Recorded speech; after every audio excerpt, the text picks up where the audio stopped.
filtrar la orina y eliminarla, como por ejemplo los uréteres, como por ejemplo la vejiga, la uretra misma. Entonces, cuando nos enfocamos hacia la parte renal propiamente, vamos a decir que es un órgano doble, dispuesto simétricamente en nuestro organismo, en el recto peritoneo, que son órganos que miden entre 12 por 3 centímetros aproximadamente, siendo el izquierdo que se encuentra más elevado y es más grande que el del lado derecho. ¿Por qué? Porque en el lado derecho está predominantemente el hígado ocupando mayor espacio. Después de esto decimos que el riñón tiene una forma de habichuela, que es de consistencia firme, de un color rojo vinoso intenso y que está recubierto por un tejido conectivo denso con fibras elásticas, llamada cápsula renal. Además de esto existe la grasa perirenal. ¿Por qué es importante? Porque va a servir de protección mecánica ante eventos traumáticos. Va a estar contenida en la celda renal y en el polo superior va a encontrarse la glándula suprarrenal. La superficie eventualmente es lisa y brillante, aunque en algunos casos, no pocos casos, podemos encontrarla de aspecto lobulado, porque así era cuando nosotros éramos pequeños, cuando nos estábamos formando.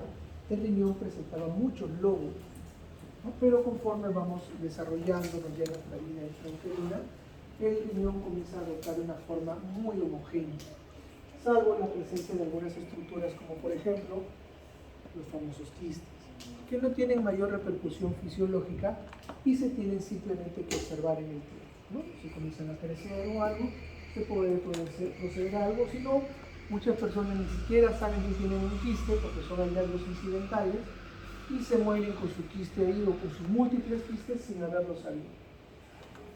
En el borde interno tiene una especie de muesca o de entrada llamada hilio renal.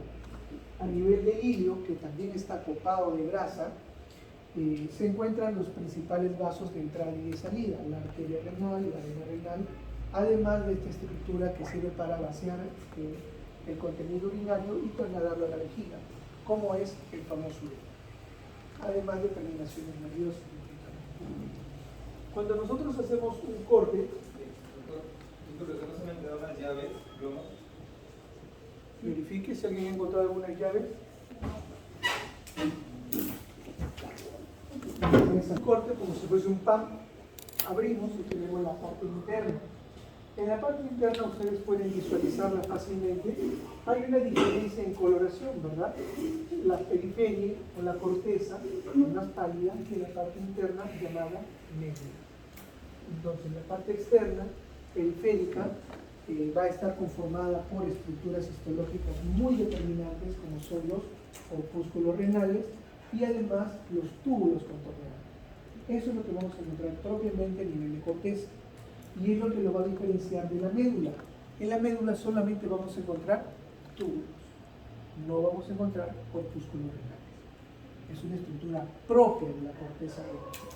Ahora, esta organización a nivel de lo que son corpúsculos y túbulos se van a dar a partir de la corteza. Los túbulos se van a dirigir hacia la médula, van a regresar a la corteza y posteriormente van a dirigirse a través de los túbulos colectores hacia la porción terminal, región papilar de cada uno de las pirámides medulares o pirámides renales, en donde a través de algunos orificios conocidos como orificios de Bellini, van a formar o van a desembocar en lo que son los cálices menores.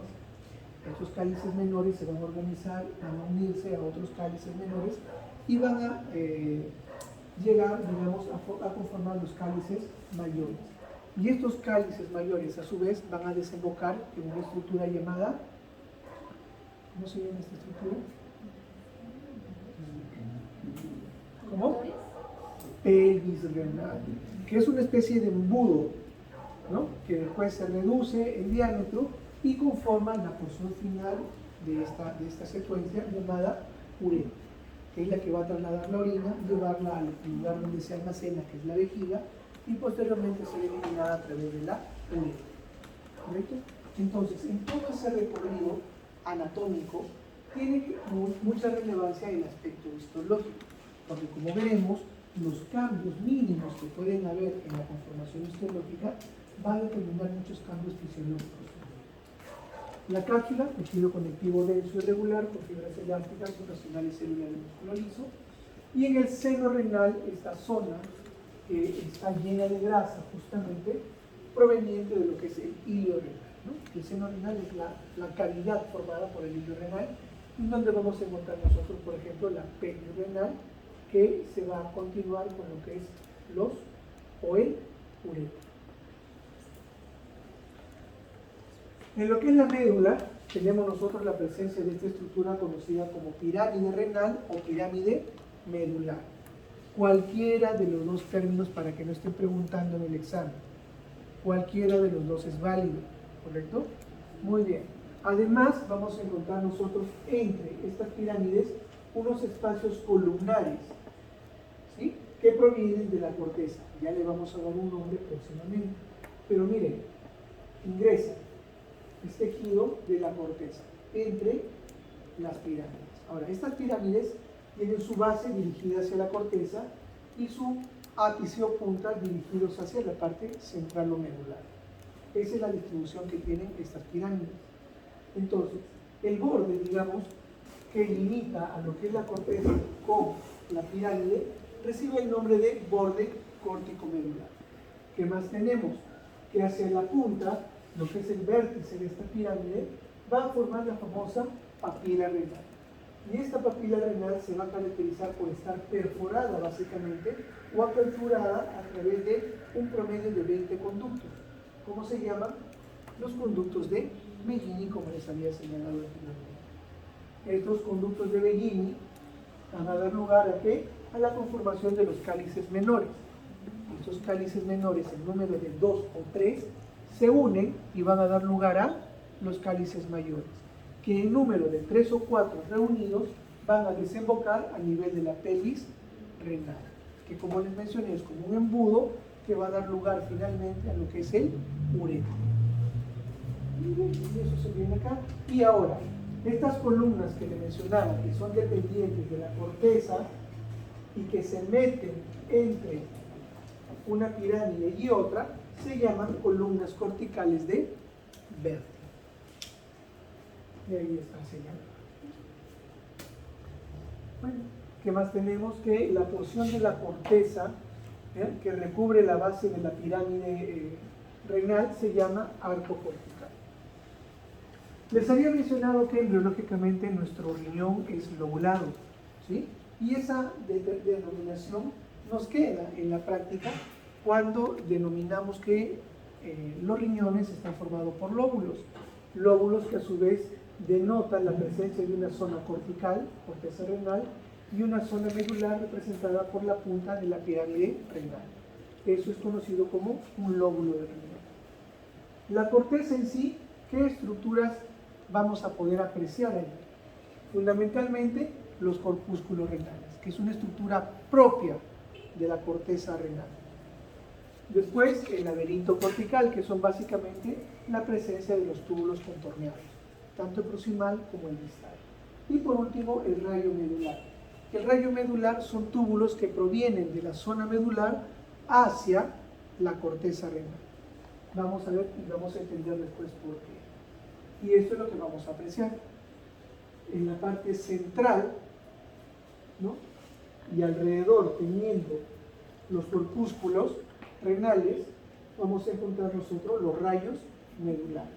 Es como si yo tuviese un atado de tubos, ¿sí? Tubos de luz o de agua, los tengo en un atado y corto transversalmente. ¿Qué voy a ver desde arriba? Huecos, nada más. Eso es lo que se ve. Ahora, ¿qué pasa si yo en vez de cortar transversal lo corto longitudinal? Voy a ver como canales, ¿verdad? Dependiendo del tipo de corte. Eso también lo puedo apreciar. Como por ejemplo acá. Y alrededor tenemos los corpúsculos. La misma distribución. ¿Se dan cuenta? Esto a nivel de corteza. ¿De qué está formado cada lobulillo del riñón? Básicamente tenemos una estructura llamada rayo medular y que se encuentra en la parte central, y está rodeada de las famosas nefronas, que son las unidades funcionales del riñón. Aquí tenemos la nefrona va a estar formada por el corpúsculo, va a estar formada por los túbulos y va a estar formada por túbulo contorneado, túbulo colector. Y eso, ahí hay un poquito de criterios que vamos a establecer posteriormente. Miren acá, los famosos corpúsculos con su cápsula de Bowman, los túbulos colectores alrededor, y aquí tenemos los rayos medulares. La misma imagen, rayos medulares, corpúsculos alrededor. Ahora, aquí hay un debate. Gardner señala que la unidad funcional del riñón es el túbulo urinífero, ¿correcto? Y dice que está conformado por la nefrona y túbulos colectores. A su vez, la nefrona va a estar formado por un corpúsculo renal que consta de un glomérulo y de la cápsula de Bowman, y también de una porción tubular que va a estar formada por la parte delgada del asa de Henle y en los túbulos del contorneado proximal y distal también, además de los túbulos colectores. Ahora, el resto de histólogos, que es lo que menciona, Gardner, te equivocas, ¿sí? No es así. La unidad funcional del riñón es la nefrona. Entonces la cosa cambia, porque retiro esto y pongo el nefrona acá. Y la nefrona, para los histólogos, va a estar formada por 3 elementos: el corpúsculo renal, la porción tubular y los túbulos colectores. El resto es igual. Nada más, discusión bizantina entre histólogos que se arreglen ellos. ¿Cuál es nuestro problema? Aprendernos las características de los diferentes túbulos, de la corteza, de la médula, del corpúsculo renal y todo lo demás. Que ellos entienden. Ahora, miren ustedes la disposición de los túbulos en relación al corpúsculo renal. Este es un corpúsculo renal. Tiene un polo vascular y un polo urinario. Ya vamos a entender por qué. En el polo vascular ingresan las arterias aferentes y sale la arteria eferente. Por eso es la zona por donde entran y salen los vasos sanguíneos. Por eso es el polo vascular. A la entrada de este vaso sanguíneo se forma a continuación esta red, esta malla de capilares sanguíneos. ¿De tipo? ¿Qué tipo será? No. ¿Qué tipo? No. Fenestrados. Acuérdense que a este nivel vamos a filtrar elementos. Entonces necesariamente tiene que ser fenestrado, agujereado por todo lado. Perfecto. Entonces es un capilar fenestrado que gira sobre sí mismo, se forma un ovillo. Ahora, el capilar es básicamente un epitelio simple, plano o no. ¿Sí? Es un endotelio. Por lo tanto, está formado por células endoteliales. Una de las principales células que vamos a encontrar acá. Una de las 3 principales, células endoteliales, acuérdense. Ahora, ¿el endotelio es un epitelio, sí o no? Sí. ¿Qué requiere todo epitelio? Su lámina basal, tejido conectivo. En este caso se llama matriz mesangial. ¿Quién va a producir esa matriz mesangial? ¿Quién? No. ¿Quién produce la matriz mesangial? No. Bien complicado, es un término bien complicado. Célula mesangial. ¿Quién produce la matriz mesangial? Las células mesangiales. Segunda célula importante. Llamamos 2. Ahora, hemos dicho que estos capilares fenestrados están agujereados. Necesitamos formar una barrera de manera complementaria. Esta barrera va a estar formada por la superposición de los famosos podocitos. Son células que están cubriendo a estos capilares fenestrados. Podocitos, que tienen una característica peculiar.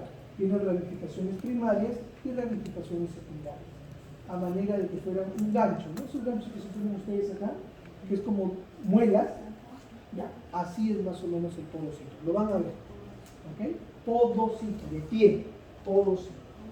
Tercera célula de importancia de la empresa. Muy bien, entonces, se forma el ovillo, ¿correcto? Y va a estar recubierto. ¿Se acuerdan ustedes que hemos visto nosotros el pulmón y el corazón hasta ahora, salud, como órganos nobles, órganos blandos, ¿no? Órganos de importancia, y por consiguiente tienen que estar recubiertos, ¿o no? ¿Qué recubre el pulmón? La pleura, en su hoja parietal y su hoja visceral, y entre ellos un espacio, el espacio pleural, ¿correcto? Vámonos al corazón, también lo hemos visto, ¿está recubierto o no? ¿Por qué? Pericardio fibroso y pericardio seroso, ¿verdad? Y entre ellos un espacio, el espacio pericardio. Perfecto. Vámonos al corpúsculo renal. ¿Va a estar cubierto también? Claro que sí. Este ovillo vascular capilar va a estar cubierto por dos capas. La capa visceral, formada por los podocitos, y esta hoja se repliega sobre sí misma y forma la capa parietal o llamada cápsula de Bowman, que es un epitelio simple plano. ¿Qué epitelio tiene la pleura? Simple plano. ¿Qué epitelio tiene el pericardio? Simple plano. ¿Se dan cuenta? Todo en nuestro organismo que funciona de una manera se replica en otros órganos y en otro sistema, porque es eficiente. Así funciona nuestro organismo. Ahora, muy bien, hemos hecho el ovillo, las células, la protección y todo lo demás. Filtra y todo esto. ¿Qué forma? La orina, ¿verdad? ¿Sí? Y eso se tiene que desplazar a nivel de túbulos. Aquí nace el polo urinario. Este polo urinario, ¿no? Miren ustedes, es sinuoso, curveado, contorneado. Por eso los túbulos se llaman túbulos contorneados. Sencillo, ¿verdad? ¿Sí o no? Ahora, los túbulos contorneados, como ustedes pueden ver acá, solamente se encuentran a nivel de la corteza. Aquí no, en la médula son túbulos rectos. ¿Sí? ¿Pero es el mismo o no? Es un continuo. Ahora, ¿es igual? No. Cambia. Miren ustedes, de ser contorneado pasa a ser recto. Forma el asa de Henle, que tiene dos porciones, la porción descendente y la porción ascendente, que tiene a su vez cada una dos porciones, la porción gruesa y la porción delgada, la porción delgada y la porción gruesa, ¿correcto? Y asciende nuevamente a la corteza, los rayos medulares, ¿correcto? Muy bien, entonces, si cambia la forma, ¿cambia también la histología? Sí, tiene que cambiar. Y si cambia la histología, ¿cambia la fisiología? Claro que sí, y eso lo van a estudiar en fisiología renal. ¿Por qué? ¿Acaso nuestro riñón a todo nivel filtra igual? No, cada sección, cada parte de estos túbulos te van a absorber y eliminar cosas diferentes. ¿Por qué? Porque la histología cambió. Y si cambió la histología, la fisiología también cambia. Y así vamos a tener estructuras distintas. Los túbulos van a ser distintos dependiendo el corte a nivel de donde lo hagamos. Por ejemplo, miren ustedes, vámonos a la parte medular. La parte medular externa, la más superficial. Miren ustedes los conductos. Primero, la disposición de los conductos. Uno al lado del otro, pegaditos, apiñados. Los conductos, la pared de los conductos está formada por una baja cantidad de células. 4, 5, 6 células nada más. La luz es un poco irregular, la luz es la parte central. El citoplasma es bastante claro, ¿correcto? Hasta ahí lo hemos descrito. Cierren los ojos. Cierren sus ojos, no va a pasar nada. Cierren sus ojos, unos instantes. Abran los ojos. Nos hemos trasladado a la médula interna. Nos hemos trasladado a la médula interna. Ya no estamos en la médula externa, estamos en la médula interna. ¿Cambió o no cambió? ¿Sí? Miren los conductos. Muchos más grandes, mayor cantidad de células. La luz es casi perfecta. Los túbulos están separados de los otros. ¿Cambió o no cambió? ¿La histología cambió o no cambió? La fisiología cambió. Y ya lo estudiará con su profesor de fisiología. Muy bien. Ahora, vámonos a lo que es. ¿Qué es esto? ¿Qué área, qué sector del riñón estoy viendo? Corteza. Están los corpúsculos. Si hay corpúsculos, corteza. Nada más. Los túbulos también. Pero bueno, lo que me hace diferente son la presencia de corpúsculos.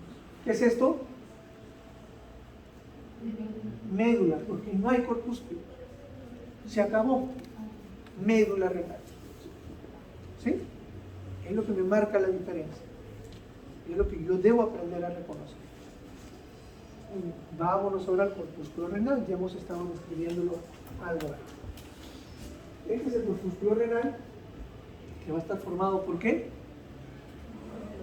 Por el glomérulo o penacho glomerular vascular y la cápsula de Bowman. Este glomérulo o este corpúsculo renal, para decirlo de una manera correcta, tiene dos polos, el polo vascular y el polo urinario, ¿correcto? Ahora, este penacho vascular, porque así se le llama, ¿sí?, al glomérulo, está, digamos, orientado hacia el polo vascular, en donde entra la arteria aferente y sale la arteria eferente. Acá tenemos esta estructura en la cual vamos a encontrar células bastante apiñadas en una situación bastante densa de población, por eso se llama mácula densa. ¿Okay? Gran cantidad de células apiñadas. Esta es la entrada vascular. Esto es el capilar fenestrado, que va a estar cubierto por podocitos, que van a estar inmersos en la matriz mesangial, producida por las células mesangiales. Y va a estar cubierta por la cápsula de Bowman, que es un epitelio simple plano, ¿verdad? Perfecto. Entre ellos, el espacio de Bowman o espacio urinario, que se va a dirigir hacia el polo opuesto, en donde vamos a encontrar el inicio de la formación de los túbulos contorneados en el polo urinario. ¿Se acabó? ¿Listo? Esa es la narrativa, ¿ok? Y aquí tenemos una microfotografía electrónica de Valindo, en la cual vemos el corpúsculo renal formado por la parte vascular y la cápsula de Bowman, con el espacio de Bowman o espacio urinario. Muy bien, continuamos.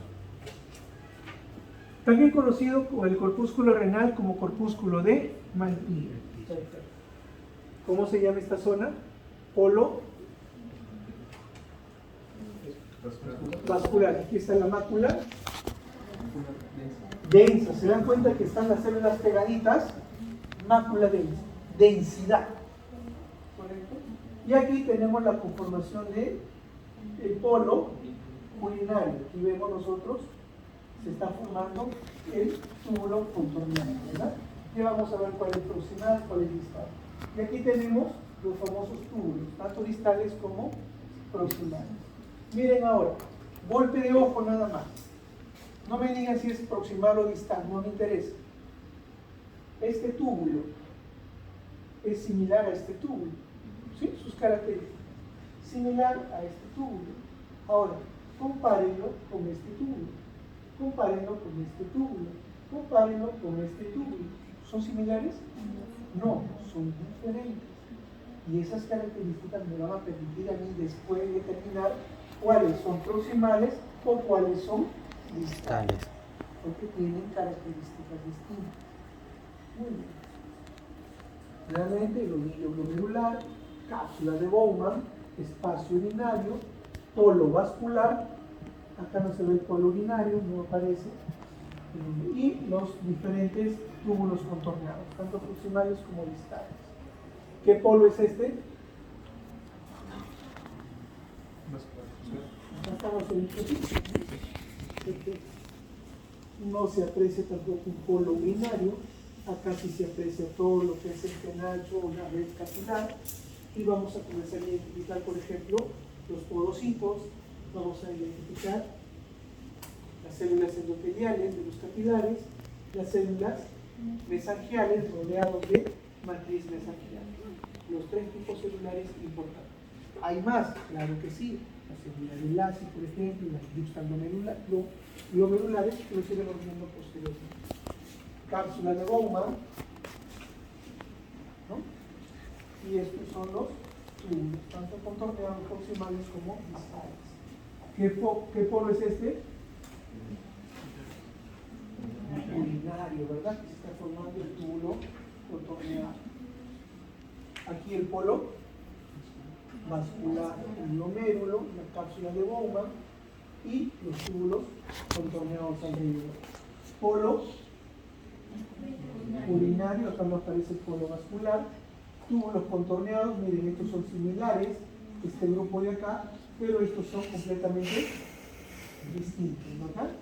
Estos túbulos contorneados de acá con estos no tienen nada que ver, son diferentes.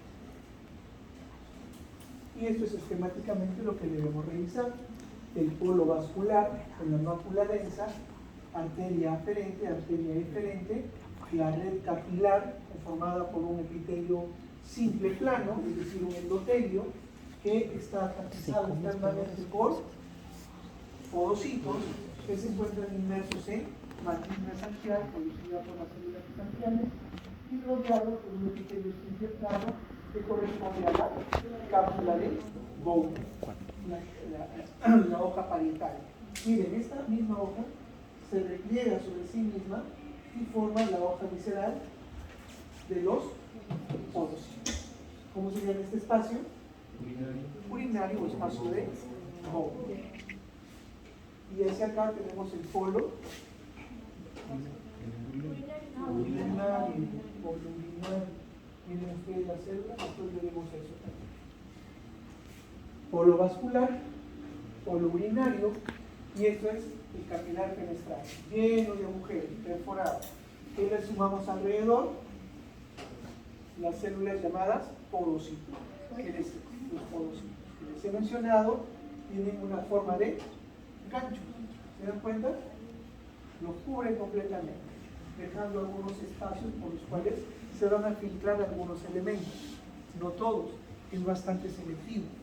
Por eso en la orina no tenemos glucosa, no tenemos proteína, pero sí tenemos iones, ¿verdad? Muchos iones. Ácido úrico, urea, creatinina también. Eso sí pasan por acá. Y esto va a ir a conformar parte de lo que es la barrera. Esto me lo tienen que aprender. Tienen que aprender a identificar células endoteliales, células mesangiales y porocitos. Porque eso es clásico en un examen. Viene sí o sí. Se lo tienen que aprender. Los porocitos. Primero, los porocitos están hacia la periferia. Los datos mayormente ahí son bastante identificables, son células bastante grandes con proyecciones. ¿Sí? Después, vas a tener, por ejemplo, la célula endotelial. ¿Por qué? Porque es un espacio hueco. Es un capilar, ¿correcto? O puede estar incluso con eritrocitos, mejor todavía, lo identifico más fácil. Y después tiene las células mesangiales, que están rodeados de matriz mesangial, por eso alrededor es rosadito. Listo, fácil. Las tres células principales. Después hay más, como digo, pero partamos por esto. Tuvo los contorneados, acá también. Ya diremos cuál es distal, cuál es proximal, más adelante. La barrera de filtración glomerular. Esto es importante porque va a estar formada por tres estructuras, se lo aprende: capa endotelial fenestrada, membrana basal glomerular y la capa de porocitos. Si cualquiera de estas tres estructuras falla, el filtrado falla y se va a traducir en los exámenes de laboratorio y también clínicamente. Me puede hematizar, por ejemplo. ¿Correcto? Penacho glomerular, cápsula de Bowman, espacio de Bowman túbulos contorneados alrededor. Células endoteliales. ¿Ven? Ahí ven el espacio vacío, como si fuese un anillo de celo, esos anillos de juguete que tienen acá una cosita grande. ¿Serás bonita? Este es un ovillo bastante hiperémico, una congestión vascular terrible. Este es el polo vascular, no se ve el polo urinario. Complicado que acá le podamos sacar algunas imágenes, pero hay que tenerlo como referencia. Coloración PAS, en la cual se tiñe específicamente lo que son membranas basales o láminas basales a todo nivel, ¿verdad? Se puede apreciar también a nivel mesangial. El mesangio lo pinta muy bien. Y esto es con reticulina, por eso se ve de color oscuro. La reticulina es una estructura, es un elemento que le va a dar cierta estructura a la parte exterior. Por eso es que está presente en todo, a todo este nivel. La capa visceral de la cápsula de Bowman está formada por los podocitos que tienen prolongaciones citoplasmáticas primarias y secundarias. Además, las prolongaciones secundarias llamadas pericelos contienen el glucocálix que le permite a esto, le confiere una propiedad eléctrica. Por eso es que rechaza algunas moléculas y no permite su salida. Si se altera esta estructura, esta carga eléctrica, lógicamente va a comenzar a dejar pasar algunas moléculas, que pueden ser pequeñas o pueden ser grandes, pero ayudadas por la parte eléctrica es mucho más fácil movilizarlas. La hendidura de filtración es de 20 a 40 nanómetros, es bastante pequeña, digamos, y no puede ser atravesada por grandes moléculas. Miren ustedes, microfotografía electrónica de barrido, todo el penacho vascular, todo el glomérulo, cubierto por células llamadas podocitos que recubren a todos los capilares fenestrados. Y miren esto, este es el podocito, sus proyecciones primarias o principales, y aquí las secundarias. Esto es muy parecido a esto. ¿Sí o no? ¿Sí? Se parece, ¿verdad? Muy bien. Funciones de la célula mesangial, varias. ¿Cuáles son las principales? Primero, producir la matriz, definitivamente.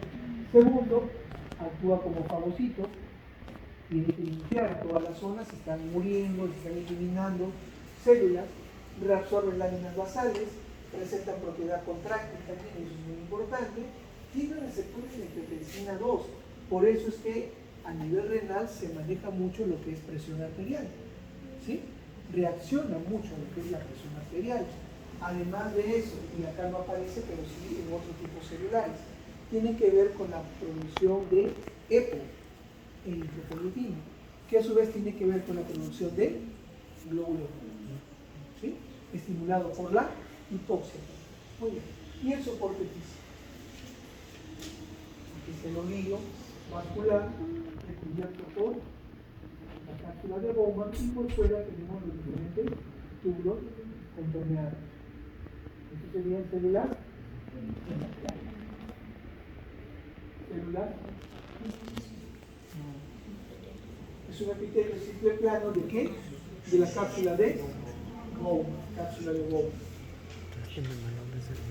Aquí están los detalles en colores, en flechas de colores de las diferentes células.